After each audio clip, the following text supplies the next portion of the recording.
ating baked potatoes. Una i-fried ang bawang at sibuyas. Ilagay ang carrot.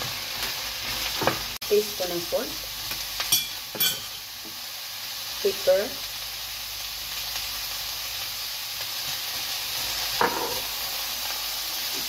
At konting tubig.